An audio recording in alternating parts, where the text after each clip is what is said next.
আসসালামু আলাইকুম। আজকে আমাদের বাগান থেকে কিছু আমের ডাল কাটবো এবং আমাদের জমিতে একটা নালার মতন পুকুর আছে, ওইটাতে আমরা নিয়ত করছি যে আজকে ঝাড় দিব। তো ভিডিওটা দেখতে থাকেন, আশা করি অনেক ভালো লাগবে।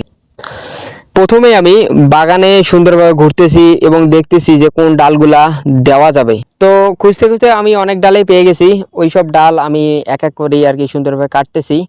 তো তার জন্য এই যে গাছে আবার চড়তেছি। তো গাছে চড়েও অনেক ডাল কাটছি, আবার হচ্ছে নিচ থেকেও বেশ কিছু ডাল আমি কেটে দিছি।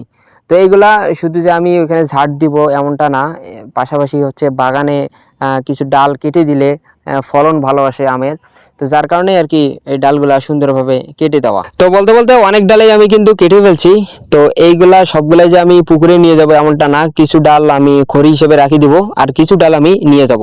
এখন যে ডালগুলো আমি নালার মধ্যে দিব সেই ডালগুলা আমি সুন্দরভাবে কেটে কেটে একদিকে করতেছি, আর যেগুলো খড়ি করব সেগুলা আবার অন্যদিকে আমি কেটে কেটে দিতেছি। তো আমি যে আমের ডালগুলো কাটছি এগুলো কিন্তু সবগুলাই হাড়িভাঙ্গার ডাল, আর আমাদের এদিকে প্রচুর পরিমাণ হাড়িভাঙ্গার ফলন।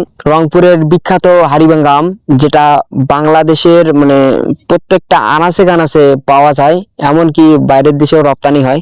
যাই হোক, আমরা ডাল টাল সবগুলো কাটার পর সুন্দরভাবে আমাদের নালার মধ্যে নিয়ে এসেছি এবং সুন্দরভাবে আমি কিন্তু এইগুলা দিতেছি, একটার পর একটা স্টেপ বাই স্টেপ সুন্দরভাবে দিতেছি, যেন কেউ এখানে নেমে হচ্ছে মাছ না মারতে পারে। যেহেতু আমরা ঝাড় দিতেছি, আমরাই মাছ মারবো, তো সেই উদ্দেশ্যে কিন্তু ঝাড়গুলা দেওয়া। এখন এই ঝাড় দেওয়ার পরেও যদি কেউ আমাদের নালাটা সেকে নেয় তাহলে তো ভাই করার কিচ্ছু নাই।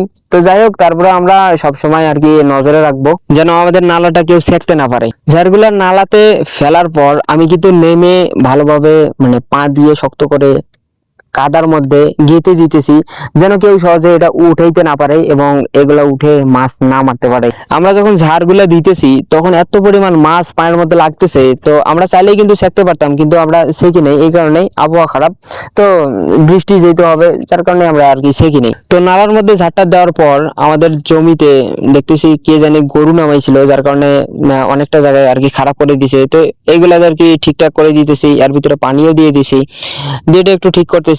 আর আশা করতেছি যে কবে বৃষ্টি হবে, যদিও বা আকাশটা অনেকটাই খারাপ। তো জমিগুলা ঠিকঠাক করে দিয়ে ঝাড়টা কমপ্লিট করে আমরা ফাইনালি বাড়ি চলে এসেছি।